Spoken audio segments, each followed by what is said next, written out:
you may remember this. Hi, can I ask what that is? Thank you. So that was actually artwork by DGen Alfie, and it's actually a marketing stunt by the guys from Over Here. Now Over Here are actually selling those rugs using a bonding curve, and it's really, really cool, and I really want to break this down for you.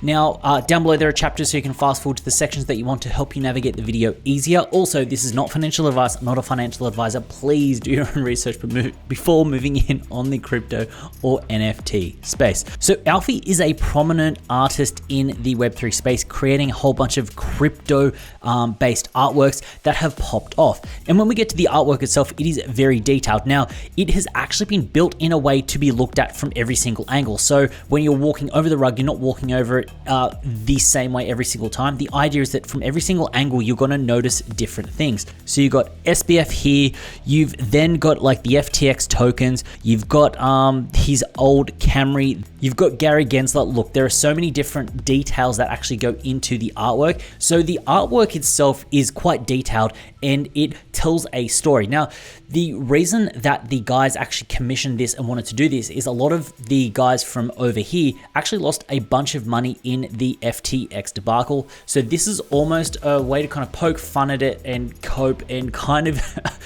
just add to it and it be a little bit of a lesson. So that's a little bit the background on the artist and the art and what's actually happening. Now, to get the good stuff. So Over Here is actually selling 690 of these physical FTX rugs, and they will be sold for 0.069 ETH each, but this will be on a bonding curve. Now, the way that this works is it will be traded for a rug token, so $rug. Now, because it's on a bonding curve, it's going to start at 0.069 ETH, but it will then go up. Now, what is a bonding curve? A bonding curve basically adjusts the price with the supply. So this was kind of popularized with friend tech in the recent days, where you could get in, if you got in early and got the keys, as more people bought in, the price went up. Now, basically the bonding curve acts as an automated market maker. So this means that there isn't any cash that's being held in someone else's treasury. It's not an IOU there. Because it's an automated market maker, it means that anytime that you want to sell, you can instantly sell and you can get some money back.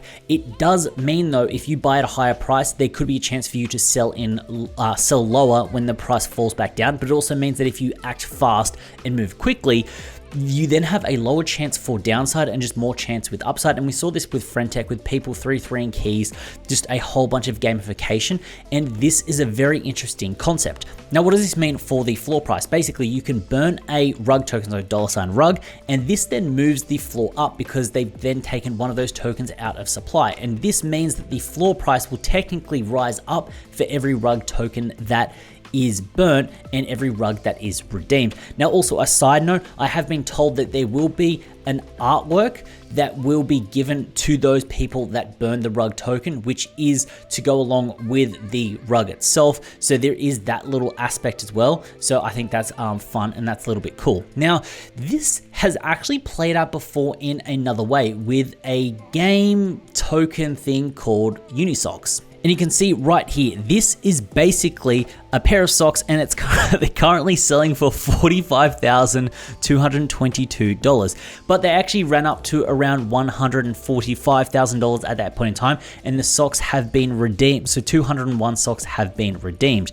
So we have seen this play out before, where there is a physical item, there is a bonding curve, there is some crazy price that has happened. And looking at this Medium article, I think this can really kind of hammer home what I'm trying to say. The idea is that they started at 12, went to sort of 13, 14, and they just rise in somewhat of an exponential manner. And the idea is that you can then sell your socks or your token back into the liquidity pool to then get it out. So those that do act early end up making a decent bag because there is more upside. Whereas when you buy in initially, sure, you might lose $2 or $3, but you're not buying a price that's going up crazy and exponential. So why am I bringing this to you? This looks like it's just something fun. It looks like something that could really take over. There is a notable artist with an artwork that is culturally relevant. There is a gamified way, and us DJs love to just gamble, a gamified way to kind of place bets on this rug, but also not be rugged yourself because there's an AMM in place.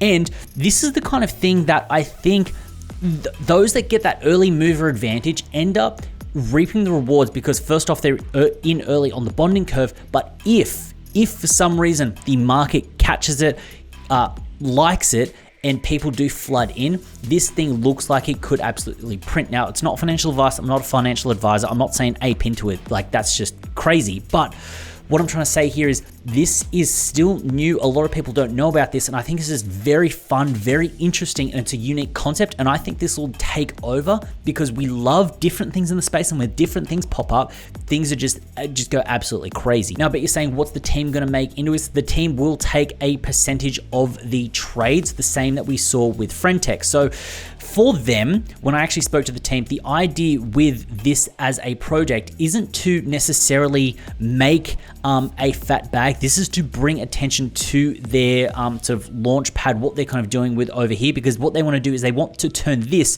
into a thriving business where physical things can be sold through tokens, so the tokenization, which will happen at some point in time.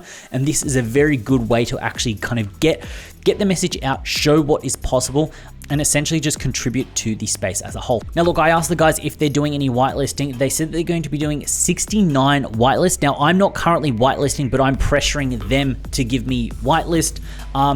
I would jump in over on Twitter, because what they did say is they're going to be doing some kind of different ways to give out whitelisting here. Whitelisting, without saying it's going to just absolutely rip, whitelisting almost seems like a very easy way to make some cash, because you can move in early on it. You can sell out and like liquidate straight away back into almost what you bought it for if you're at the start of the bonding curve, which is smart. But because you're in early, after the 69, that's when it would open to public. And then if it does take over and catch up, absolute rip. So yeah, that's kind of where it is. That's as much information as I can give you, just dumping a whole bunch. Yeah, so this I'd suggest going over that, following them, putting on notifications, and just, yeah, seeing if you can score one of those spots, because it looks like it could be good. So hopefully you found value in this video. Hopefully you enjoyed it. Hopefully this gives you a little bit of insight into something different, something new. If you did, go down there, hit that like button, let me know what you think of this, and hopefully you can do quite well. So I had a pleasure making this video. Hopefully you enjoyed watching it, and I look forward to seeing you in the next one.